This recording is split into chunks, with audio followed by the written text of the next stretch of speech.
Sau chiar dacă cineva spune ceva, asta e și asumă drumul. Datorită fosteliștilor!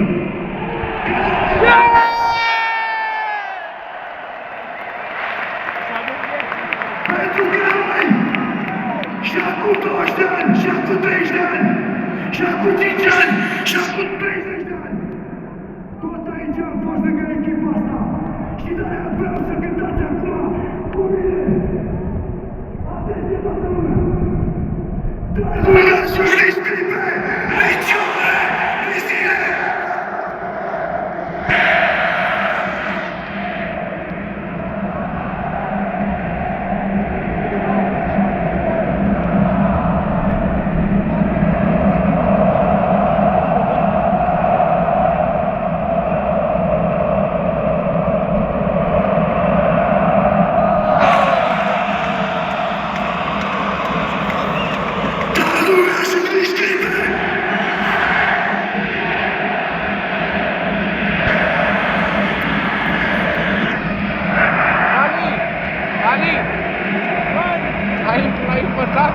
L-ai învățat?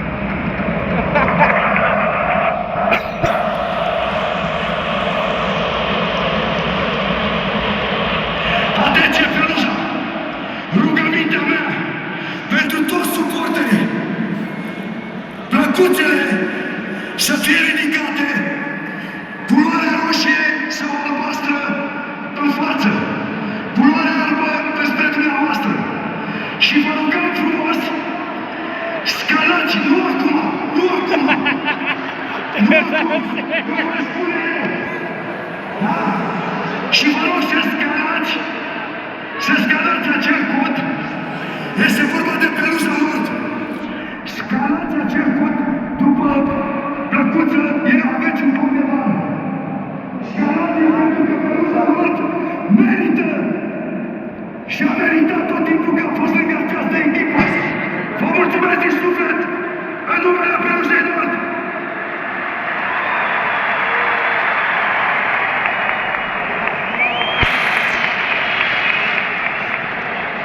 Tobele!